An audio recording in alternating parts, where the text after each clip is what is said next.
Nagajirtu Ken Nagada Jirun Nagada Jirtu Jirtu Jirtu Waaqayyoon sin wajjin haa ta'u.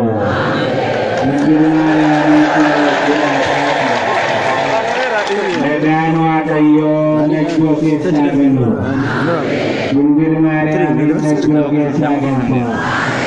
Nagaan Waaqayyoo sin wajjin haa ta'u. Maqaa Waaqayyoo kan waamu hin kufu. Maqaa Waaqayyoo kan waamu hin beela'u. Maqaa Waaqayyoo kan waamu hin rakkatu. Gooftaan keenya Yesuus Kiristoos du'a keenya du'a isaatiin balleessee Gooftaan Yesuus Kiristoos du'arraa ka'eera. Gooftaan Yesuus Kiristoos du'arraa gaafa ka'u dhagaa narraa kaasaa maqaabirii naa banaa magnazii naa hiikaa idoon jedhin Gooftaan keenya Yesuus Kiristoos du'arraa ka'eera. Gooftaan Yesuus Kiristoos nuuf jedhee du'e. Madaani'aalam Kiristoos du'arraa gaafa inni ka'ee Gooftaan Yesuus Kiristoos iddoo maqaabirii isaa iddoo awwaalaa dhaqee shittoon dibaa jettee Magdalaawit Maariyaamiin iddoo awwaalaa gaafa deemtu maqaabiriin banameera. Magdalaawit Maariyaamiin halkan gaafa deemtu leencan sodaanne, boofan sodaanne, dukkanan sodaanne jaalala Kiristoos irra bulee ture. Halkaniin deemtee gaafa laaltu maqaabiriin banameera. Ergamaa Waaqayyoon Qidduus Mikaa'elii fi Qidduus Gabri'eeliin wayyaa adii uffatanii maqaabirii irra taa'anii turanii Magdalaawit Maariyaam Gooftaan Yesuus du'a gidduun jiru. Gooftaan Yesuus Kiristoos du'arraa ka'eera. Raqiti addunyaarraa Gooftaan Yesuus Kiristoos du'arraa akka ka'e himi jedheen Magdalaawit Maariyaamiinis deemtee Phexros Kiristoosiin du'arraa ka'eeraa jettee addunyaadhaaf Kiristoos tansaa'amuutaan jettee kan barsiiste Magdalaawit Maariyaamiidha.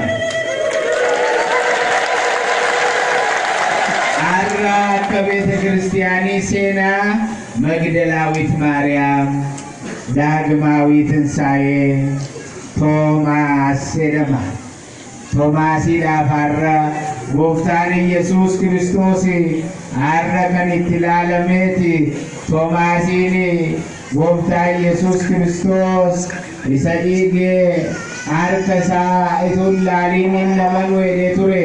Toomaas kunoo harki koo, kunoo dhanni koo du'arraa ka'eera jedhee Toomaasitti kan itti argameeti Gooftaan Yesuus Kiristoos.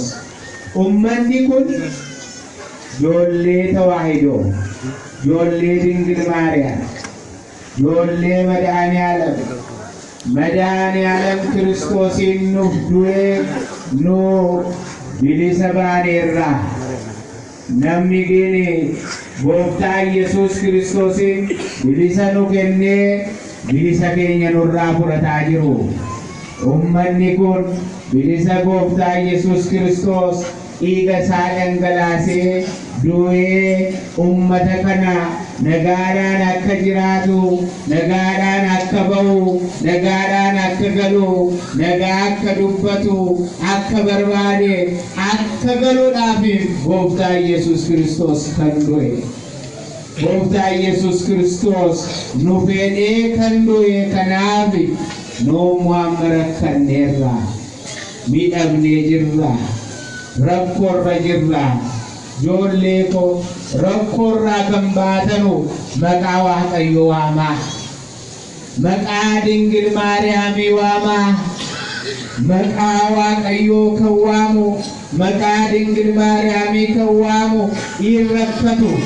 Namatu nama tuffata malee Waaqayyoon nama tuffatu. Namatu nama jibba malee Waaqayyoon nama jibbu. Ati jibbuu qabda, ati qarshii qabdu, ati qarshii qabda, ati aangoorra jirta, ati aangoorra hin jirtu hin jedhu Madaani'aalamiin. Madaani'aalamiin hunduma keenya qixxeedhaan nu jaallata. Madaani'aalamiin hunduma keenyaaf du'e miti, nu fedhee du'e miti. Gooftaan Yesuus Kiristoos tinsaa'eedhaan bilisa nu baaseera miti. Ammayyuu Dingil Maariyaamiin bilisa isiniif haa kennitu. Nagaan Waaqayyoo isiniif kennitu. Har'a ayyaana guddaadha. Gooftaan Yesuus Kiristoos du'arraa akka ka'e maal jedhe? Nagaan isinii wajjin haa ta'u jedhe miti? Salaam lakullukumu. Nagaan isinii wajjin haa ta'u jedhe. Gooftaan Yesuus Kiristoos nagaa nu kenne. Maal godhaa? Gooftaan Yesuus Kiristoosiin nagaa nu kenne ture. Poolitiikayyoon immoo nagaa nu dhawwatani.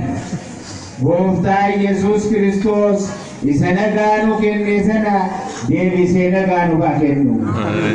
Isa malee abdii hin qabnu. Abdii qabdu? Qarshii keessanitti abdii hin godhinaa. Aangoo keessanitti abdii hin godhinaa. Fira keessanitti aangoo hin godhinaa. Inni kun shamboqqoodha. Ooti guuttattani hin cabaa. Madaani'aalamiin namni qabeegiin hin kufu, hin rakkatu. Oo rakkatees hin argata, oo belees hin nyaata, oo dhokatees hin dhuga. Madaani'aalam, Iyesuus, Maariyaam, Gabriel jedha waama. Gaafa sana Waaqayyoon kan lubbuu keessan isinii kenna. Amma rakkattanii jirtu miti. Naman qabuu kan jedhu as keessa baay'eedha. Matsaabuunis waggaa 38 guutuu sireerranni gaafa ciisee sana kan isa fayyisu, kan isa gargaaru, kan isa laalu dhabee gaafa inni jiru Madaani'aalamiin dhufe. Matsaabu maaliif raftee Salihomoon si galtee hin fayyitu gaafeedhu naman qabu. Iddoo Salihomii kan naageessu naman qabu jedhe. As keessa namni baay'ee naman qabu jedha. Nama miti nuuf qoricha keenya, fayyisaa keenya, addunyaa keenya, ibsaa keenya, karaa keenya, hunduma keenya Madaani'aalam Kiristoosii duwwaadha. Matsaabuudhaanis raqii jedheen siree isaa qabee ol ka'e. Ammas mana keessan keessa dhukkuba baay'ee jira. Mana keessan keessa amma dhukkubaan hidhamanii kan jiran baay'eedha. As dhufanii Dabratsiyoonii eebbisiisuudhaaf, Phaaphaasii ilaaluudhaaf barbaadanii sireerra ciisaniiru. Isin kunoo nagaa argattanii eebbarra dhuftani. Madaani'aalamiin nagaa argattanii kenneera. Sabara qabdu. kan itti fayyitanu gadaamii qabdu kan itti fayyitanu qoricha qabdu kan itti fayyitanu iddoo gadaamii keenyatti deemtanii Dambidolloo Arseemaatu deemtanii beekii Rufaayiliitu deemtanii garaa jaraa boofa kan ba'ee jira. HIV vaayirasii qabee kan fayyanii jiru. Kaansar kan qabatanii kan fayyanii jiru. Ortodoksiin qoricha qabdi. Qoricha xabalii qabdi. Isin ganamas galgalas Waaqayyo waama. Waaqayyo waama. Maqaa Waaqayyo ituu waamin hin oolinaa. Maqaa Waaqayyo ituu waamin hin bulinaa. Maariyaam, Maariyaam, Maariyaam jedhame al tokko. Maariyaam, Maariyaam, Maariyaam. Kunoo gaafno Maariyaam gaafa jettanu maqaan see dammarraa hin caalu. Maariyaamii gaafa waamuuko dookimaatiin mana isaa keessa duwwaa ture miti. Bishaan duwwaa qabaa ture miti. Maariyaam, Maariyaam, Maariyaam gaafa jedhu bishaan sun garadhaa itti jijjiirame miti.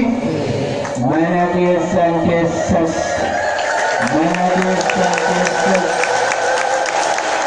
mana keessan keessas warra qarshii dhabdanii jirtu.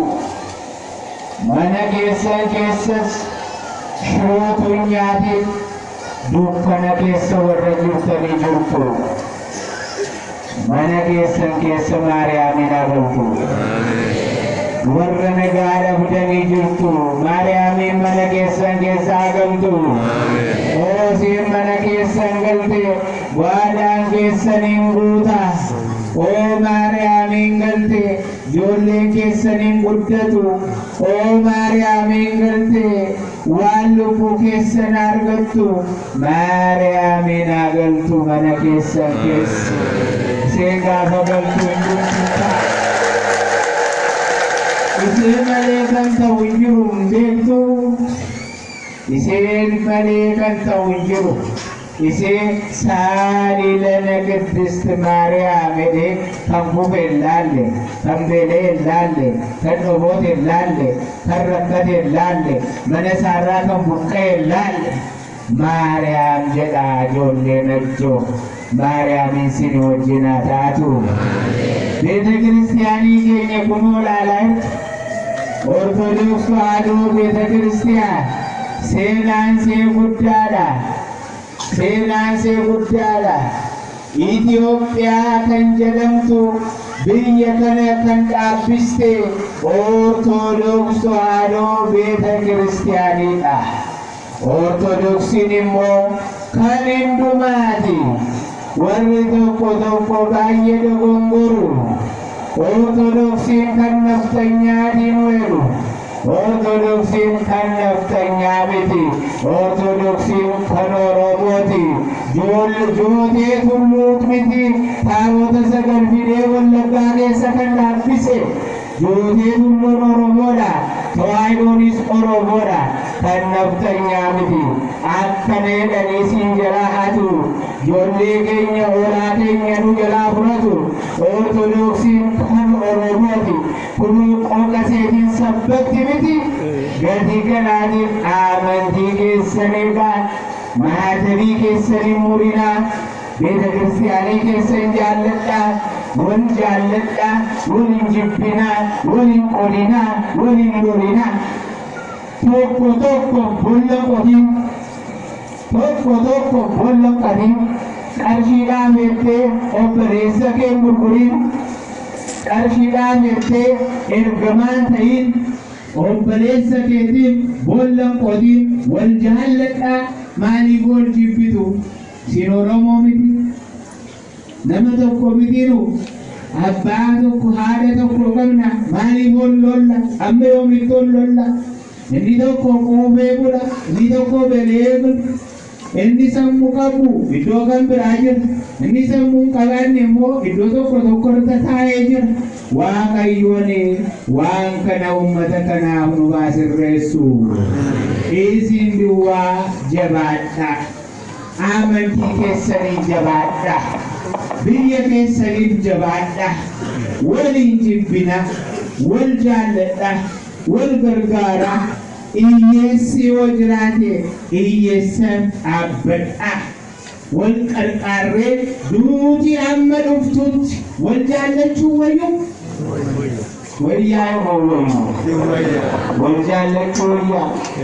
Maaloo maqaa Dingil Maariyaamiin dhaarsinii qabeera. Waliin lolinaa, waliin kasasinaa, firdi beetii keessan deeminaa. Tokko najjeesin, Oromoon najjeesin, Oromoon jibbiin. Oromoon biyya guddaadha. Biyyi kun biyya guddaadha. Najjoon biyya guddaadha. Wallaggaan biyya guddaadha. Wallaggaan uummataadhaan kabaja kan qabudha. Wallaggaan nama kana ajjeesu miti. Wallaggaan dhiiga namaa kan tutu miti. Wallaggaan uummataaf kabaja kennee, urgoo kennee kan jiraachisuudha. Maqaa isaan dureessina. Najjoo kunoo biyya abdiisaa agaa miti. Najjoo biyya guddaa miti. Najjoo uummata amantii qabu miti. Najjoo biyya guddaa miti. Gadi kanaatiif ijoollee ko ani kan na erge nama miti. Kan na erge Gooftaa Yesuus Kiristoosidha. Ani kaadree Yesuus Kiristoosidha. Kan biraa miti. Kaadree Yesuus Kiristoosidha. Kan na erge Yesuusidha. Indumaan jaalla. Tokko jaalladhee tokko jibbu. Isa katamaas nan jaalladha. Isa bosonas nan jaalladha. Isa sanaafis abbaadha. Isa katamaadhaafis abbaadha. Abbaani tokko jaallatee yoo tokko jibbe abbaa caggaarreedha, abbaa miti. Gadi kanaanii abbaan dhumaati. Ortodoksii abbaan dhumaati. Gadi kanaatiif morma keessan gadi godhina ol godhaa jiraadha. Noo kan qabneerra miti. Eelsaan maal jedhe? Kan sin bira jirurraa kan nu bira jirutu caala. Eelsaan ani kan hin qabee qabeera, kan hin qabe immoo eenyu? Madaaniyaadhaan Kiristoosi. Madaaniyaadhaan Kiristoosidha. Hafuura qulqulluun sinirraa bulu. Hafuura qulqulluun sinirraa bulu. Noohin ijoollee sadii qaba. Seem, Yaafeet, Kaan. Noohin Seemiif Yaafeetii eebbisee miti. Anis uummata najjoo, uummata abbaadhaan kabaja qabu, uummata amantii isaa eege, seenaa kan qabu, burmeedhaan burmeessaa baasee beetekiristiyaanii kana fakkaatee kan jaaru aggatii ta'e laale. Noohin Seemiif Yaafeetii akka eebbise anis najjoo eebbiseera. Waaqayyoon biyya kana biyya nagaa nu haa godhu. Biyya jaalalaa nu haa godhu. Beetekiristiyaanii kana fakkaatee ijaartaniittu, falmitaniittu. Kan hidhamee jira, kan gadamamee jira, kan garcallee galee jira. Falmitanii dur beetekiristiyaaniin kun hin hojjetamiin hin jedhe suni amma jiru natti fakkaata. Aangoo jira hin jiru. Seekan tuqe hin jiraatu.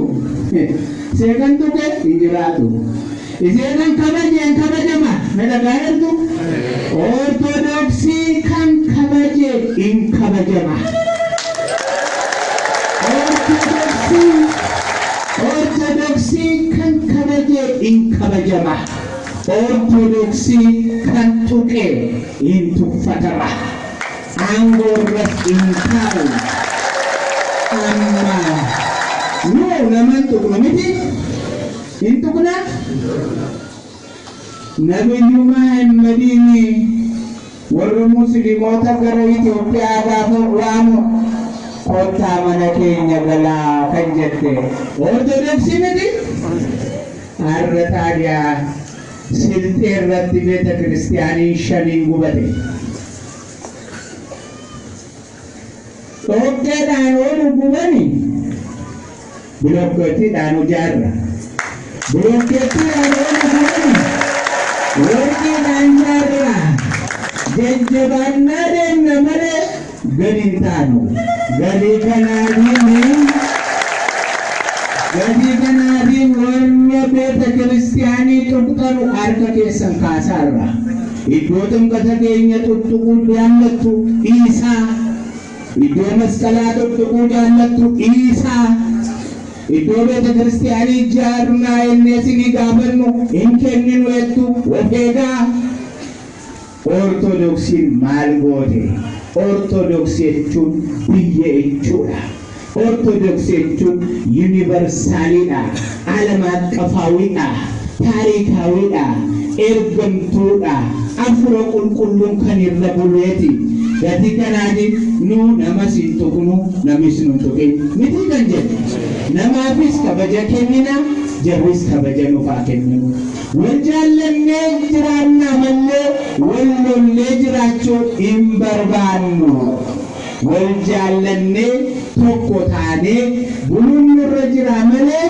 አደበውት ኑረን ጅሩ ዋቀዮን ሲኒ ወጅናተው ድንግል ማርያምን ሲኒ ወጅናታቱ አኒጋ ብየከነ ጉዲሱን በርባዳ ብየከነ ገርጋሩን በርባዳ አሲ ከሰካሲ ጊዳሚ ደሜር ቤጊ ደሜር ቆንዳላ ኩኑ አመገዳሚ ጃርሲሴ ሰንበተ ጉዳ ሁንድራ ታቦተ ኩደን ፉዴን ዴማ ቤጊ ገዳሚ ጃሬ ታቦተ ኩደን ገልችኔራ አቺቲ ጆሌን ኦሮሞ ቄሲ መነኩሴ ታአኒ ቤተ ክርስቲያኒ ጉደታ ይርቲ ኦሮሞኒ ቤተ ክርስቲያኒን ወለጋ ረጋፈ ጉደቱሞ ከኒን ጃለኔ ጅራ ኑዱዋዳ ክርስቲያኔቹን እንደንዳሙ ክርስቲያኒ ኡመተ ከነ ጫላ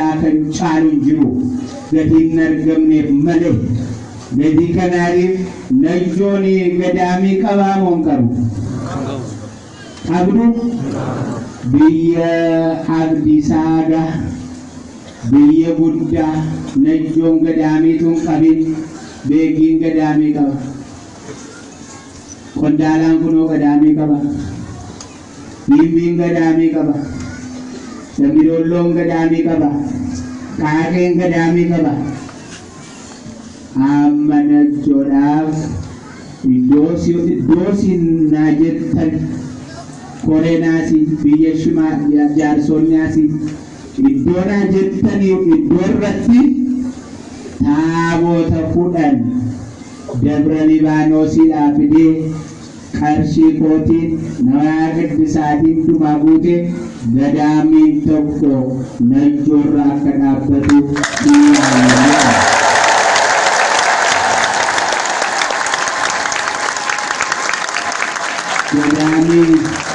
ገዳሚ ከነሜ ሲኒሲ ሱባኤቲ ቀባ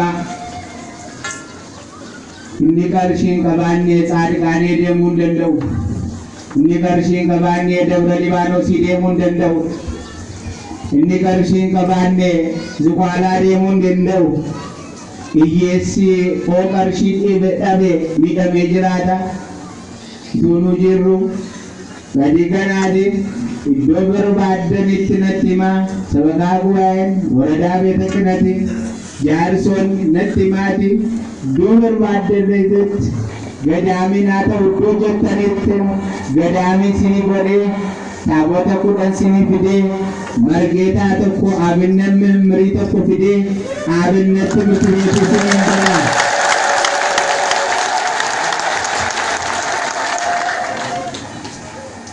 ቢይኩኒ ላለሙት ይረጅራ እስኒን ቤክተኑ አንሲኖዶሳ ባሊዳ ባህር ዳሬ ወደምተኒ ጎንደሬ ወደምተኒ ትግራይ ወደምተኒ ገራ ገዳሚ ኩመሸን ጫላ ጅራ wallaggaa keessa gadaamii shan caalaan jiru. Ijji Sinodoosii kanaan dura gara Wallaggaan ture, gara Maqalee ture, gara Bahar Daarii ture. Amma immoo ijji Sinodoosii gara Wallaggaa ta'uutu irra jira malee.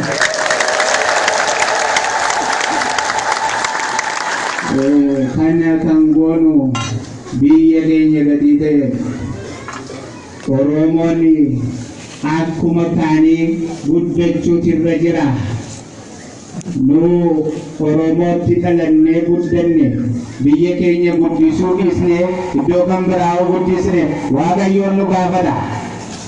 Gadi kanaatiif gadaamii barbaaddanii dafaa natti himaa manbarii sadiidhaan iddoo barbaaddanitti goonee gadaamii kana sinii goonee ijoolleen kun 2,000 kunnaa kan fudhatan eenyu barsiise dhummeedhee sammuu jaraa eeguudhaaf jedhee immoo kentee bitaa addisoon akkana jalaan fudhannee hin kenne ijoollee warra ammaatiin adii fudhattani kana taaddisoo akka hin taane manaafiqii akka hin taane maqaa Maariyaamiidhaan sinii qabeera. Eebba amma sinii kenne abaarsa akka sinii hin taane. Amantii keessan eegaa, hirrii keessan eegaa, maadabii keessan eegaa, Ortodoksiin kan hundumaati, kan Oromooti, kan hunduma keenyaati. Gadi kanaatiif gadaamii kana akka guddisnu Waaqayyoon biyya